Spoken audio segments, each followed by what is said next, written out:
Assalamualaikum warahmatullahi wabarakatuh. Kak Tabe, perkenalkan nama saya Najwa Fadlani Ruan dengan NIM channel 1124129 dari kelas B dan dari kelompok 17 Fisiologi, Kak. Baik, Kak, di video kali ini saya akan menjelaskan tentang aktivitas listrik jantung. Nah, di mana di sini saya sudah membuat mind map singkat berdasarkan judul tersebut yang akan saya jelaskan. Baik, pertama itu adalah sel kontraktil atau sel otot jantung. Nah, sel kontraktil bertanggung jawab atas kontraksi mekanik jantung untuk memompa darah. Proses listrik yang terjadi pada sel ini terdiri dari 5 fase utama. Yang pertama, sesuai dengan grafik yang ada di tengah ini. Nah, yang pertama itu adalah fase 0 atau depolarisasi cepat, di mana ion natriumnya masuk cepat melalui kanal sodium voltage gain, menyebabkan lonjakan tajam pada potensial membran dari sekitar minus 90 mV ke plus 20 mV. Nah, ini adalah pemicu awal kontraksi. Kita lihat grafiknya di sini itu dia menanjak tajam ke atas, menandakan perubahan cepat dari potensial negatif ke positif. Yang kedua itu adalah fase 1, repolarisasi awal.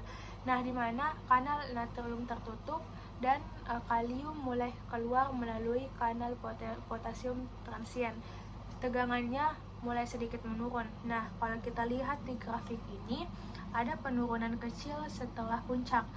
Terus yang ketiga itu adalah fase 2, yaitu plateau, di mana ion kalsium masuk perlahan melalui kanal kalsium tipe L, menyeimbangkan keluarnya kalium. Ini mempertahankan potensial membran agar tetap stabil dan memberi waktu untuk kontraksi jantung yang cukup lama. Kita bisa lihat grafiknya di sini, terlihat datar atau plateau, menandakan keseimbangan arus ion yang masuk dan keluar. Kemudian yang keempat itu adalah fase 3, yaitu fase repolarisasi akhir, di mana pada tahap ini kalsium tertutup dan kalium keluar lebih banyak, memulihkan potensial membran ke level negatif awal. Kita bisa lihat di sini grafiknya, garis menurun tajam kembali ke bawah. Terus yang terakhir yaitu potensial fase 4 atau potensial istirahat, di mana di sini itu kembali ke potensial istirahat yaitu minus 90 mV. Kalium perlahan keluar secara pasif. Kita bisa lihat grafiknya juga di sini, itu garis datar di posisi rendah menandakan keadaan siap untuk siklus berikutnya. Kemudian saya akan menjelaskan terkait sel otoritmik atau pacemaker. Jadi sel ini itu menghasilkan impuls listrik otomatis yang mengatur irama jantung. Prosesnya lebih lambat dan berulang-ulang.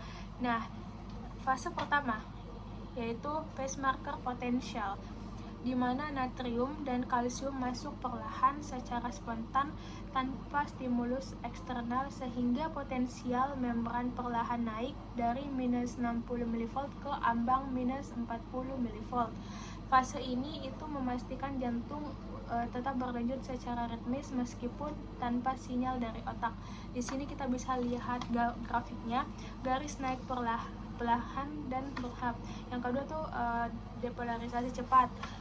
Setelah mencapai ambang minus 40 mV, kalsium tipe L ini masuk lebih cepat, menyebabkan lonjakan potensial ke sekitar plus 10 mV.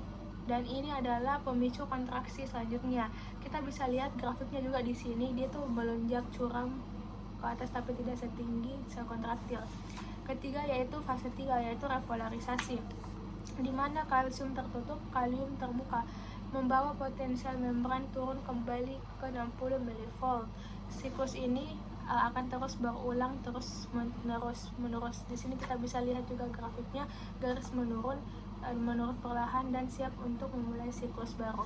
Baik, Kak, itu saja dari saya.